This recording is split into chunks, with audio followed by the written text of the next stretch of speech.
Genesis 30. When Rachel saw that she bore Jacob no children, she envied her sister. She said to Jacob, "Give me children, or I shall die."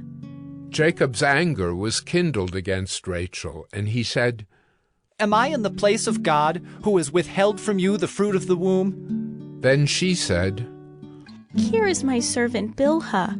Go into her, so that she may give birth on my behalf, that even I may have children through her."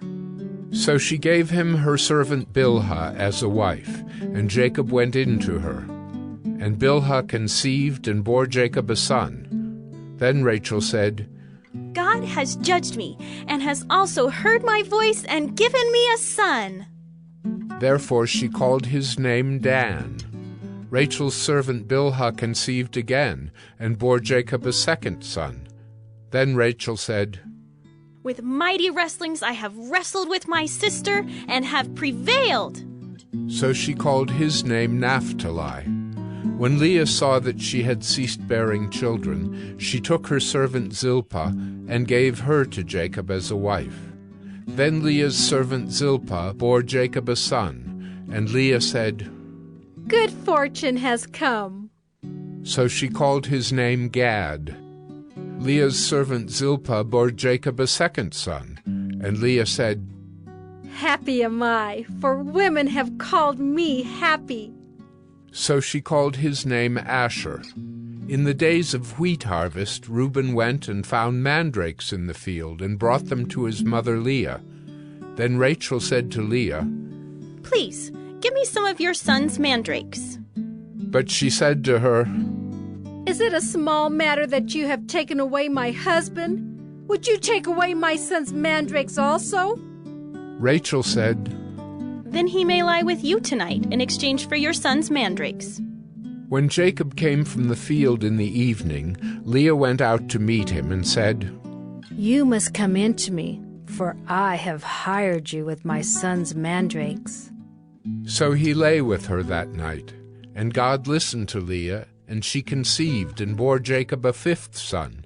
Leah said, "God has given me my wages, because I gave my servant to my husband." So she called his name Issachar.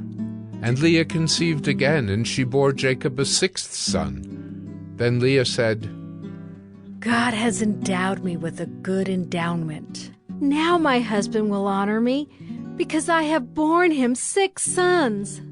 So she called his name Zebulun. Afterward she bore a daughter, and called her name Dinah. Then God remembered Rachel, and God listened to her and opened her womb. She conceived and bore a son, and said, "God has taken away my reproach." And she called his name Joseph, saying, "May the Lord add to me another son." As soon as Rachel had borne Joseph, Jacob said to Laban, "Send me away, that I may go to my own home and country. Give me my wives and my children, for whom I have served you, that I may go, for you know the service that I have given you." But Laban said to him, "If I have found favor in your sight, I have learned by divination that the Lord has blessed me because of you. Name your wages, and I will give it." Jacob said to him, You yourself know how I have served you, and how your livestock has fared with me. For you had little before I came, and it has increased abundantly, and the Lord has blessed you wherever I turned. But now, when shall I provide for my own household also?" He said, "What shall I give you?" Jacob said, You shall not give me anything. If you will do this for me, I will again pasture your flock and keep it. Let me pass through all your flock today, removing from it every speckled and spotted sheep, and every black lamb, and the spotted and speckled among the goats, and they shall be my wages. So my honesty will answer for me later, when you come to look into my wages with you. Every one that is not speckled and spotted among the goats, and black among the lambs, if found with me, shall be counted stolen." Laban said, "Good, let it be as you have said." But that day Laban removed the male goats that were striped and spotted, and all the female goats that were speckled and spotted, every one that had white on it, and every lamb that was black, and put them in the charge of his sons. And he set a distance of 3 days' journey between himself and Jacob pastured the rest of Laban's flock. Then Jacob took fresh sticks of poplar and almond and plane trees, and peeled white streaks in them, exposing the white of the sticks. He set the sticks that he had peeled in front of the flocks in the troughs, that is, the watering places where the flocks came to drink. And since they bred when they came to drink, the flocks bred in front of the sticks, and so the flocks brought forth striped, speckled, and spotted.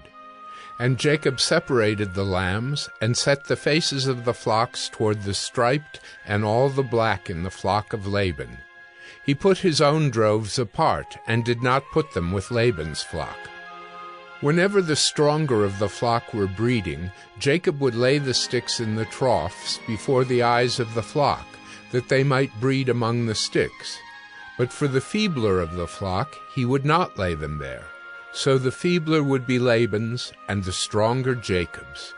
Thus the man increased greatly, and had large flocks, female servants and male servants, and camels and donkeys.